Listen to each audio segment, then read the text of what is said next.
مساء الخير وأهلا بكم إلى حلقة جديدة من واشنطن أونلاين. معي أنا هدي العويس على شبكة نورث بريس. من ساحة الحرب السورية سمع العالم للمرة الأولى باسم مجموعة واغنر، الشركة الأمنية الروسية الخاصة.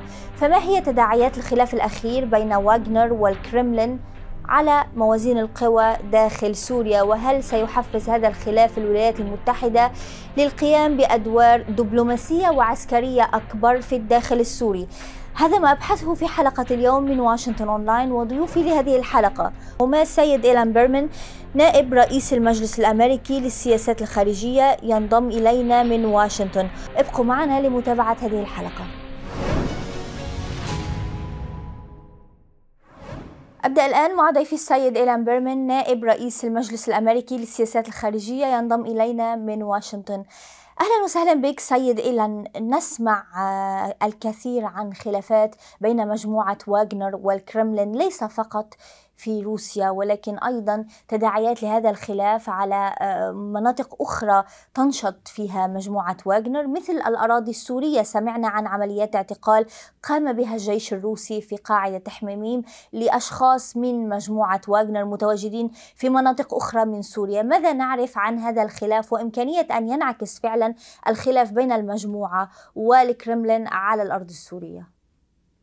Right. So all of this is a consequence of the action, the anti-Kremlin action taken by the Wagner chief Yevgeny Prigozhin on June 23rd, 24th. And it's not clear whether this was an attempted coup or a mutiny or something else, but it's over the course of roughly a day, Prigozhin and thousands of his men left their military positions in Ukraine, marched into Russia, and marched towards Moscow before abruptly changing course, sort of giving up and taking Prigozhin himself took asylum in Belarus.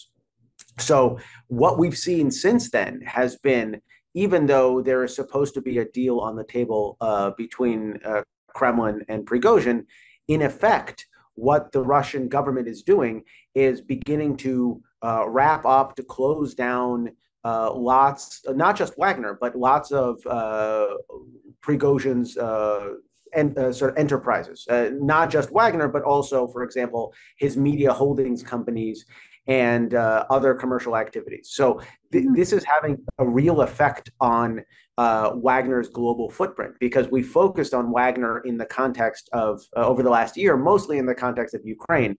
But what you now see is that Wagner is beginning to be seen as an enemy by the Russian government, not only within Russia, I mean, it's clearly that, but also in other places like in Syria.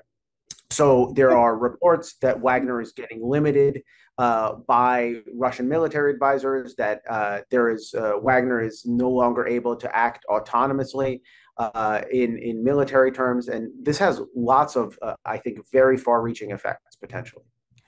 نعم، ولكن سيد إيلان، عمليا هل يمكن فعلا للكرملين أن يضغط على مجموعة واغنر في سوريا؟ ونعرف أن مجموعة واغنر تحمي أو تحرس مناطق الطاقة في المناطق الخاضعة لسيطرة النظام السوري. ألا يساعد مثل هذا الضغط على مجموعة واغنر أو محاولات تحييدها من سوريا لاعبين آخرين مثل اللاعب الإيراني مثلا، الميليشيات المقربة من إيران أو غيرها، وبالتالي ستذهب هذه الموارد للاعب آخر غير اللاعب الروسي أو الشركة الأمنية الروسية واغنر؟ No, it definitely will. And look, the Kremlin has a problem because over the last several years, but especially since the start of the Ukraine war a year and a half ago, Wagner has emerged as the most capable, most well-resourced, most well-positioned military asset that Russia has. And this has translated into a tremendous amount of global prestige. And Wagner has a global footprint, not just in Syria, but in a number of countries in Africa. Wagner is key to the Russians maintaining influence and to Russia shaping outcomes. But now, all of this was based on the idea that Wagner was loyal to the Kremlin, that Moscow could count on Wagner to promote its own foreign policy, its own interests. Now that's not the case anymore. And so the Russians have a real problem. The idea that Russia has interests and stakes in places like Syria, but it's not at all clear certainly from here in Washington, whether or not Wagner is trusted by the Russian government, is trustworthy to promote Russian foreign policy sort of moving forward. And as a result, you're beginning to see that the Russian government is clamping down on Wagner. It's clamping down on Wagner's autonomy. And that could have real effects on Russia's international profile and Russia's presence in places like Syria. نعم، الولايات المتحدة كانت دائما أمام خيارات صعبة للغاية في الصراع السوري. يعني معظم اللاعبين على الأرض السورية يعملون بشكل يتعارض مع المصلحة الأمريكية، سواء اللاعب الإيراني أو الروسي أو النظام السوري نفسه. ولكن عمليا ما الذي تفضله الولايات المتحدة؟ توسع وتمدد للنفوذ الإيراني أم الحفاظ على هذا التوازن بين النفوذين الروسي والإيراني في المناطق الخاضعة لسيطرة الحكومة السورية؟ Well, to be quite honest, I don't think either of them are particularly good for American interests. What we've seen has been, even before the Prigozhin coup in late or mutiny in late June, was that the complexion of what was happening in Syria on the ground was changing. That Russia was pulling back a little bit, was giving Iran more autonomy because Russia was preoccupied with other things. Russia was involved in Ukraine. Russia was having battlefield difficulties there. And so increasingly you saw Iran have greater freedom of movement in Syria. That's obviously enormously troublesome for not only for Israel, but also for the United States.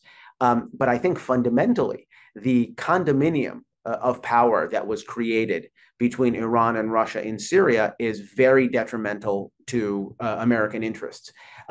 That balance of power is shifting for sure, but I'm not sure that one outcome or the other would be very good for America nonetheless.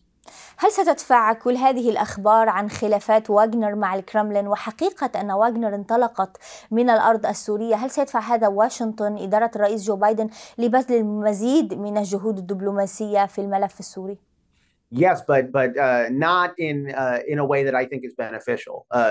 On the other hand, what I see in Washington is that there's increasingly this acceptance that the Assad regime is here to stay, that Bashar al-Assad is not going anywhere, and that he really needs to be normalized and reintegrated. And you're seeing a lot of the ripple effects of that realization in America through the actions of countries like Saudi Arabia, countries like the United Arab Emirates, where there's this increasing normalization, there's this increasing acceptance of the Syrian regime back into the Arab League and other institutions. I think all of that flows from the quiet signals that are coming out of Washington that we don't have much of a serious strategy. This is really not a top-tier issue. We're in the process of trying to normalize with Iran. We're preoccupied by Ukraine. And as a result, we don't have a lot of bandwidth. We don't have a lot of focus on dealing with Syria. From where I'm sitting, I think that's a very negative development.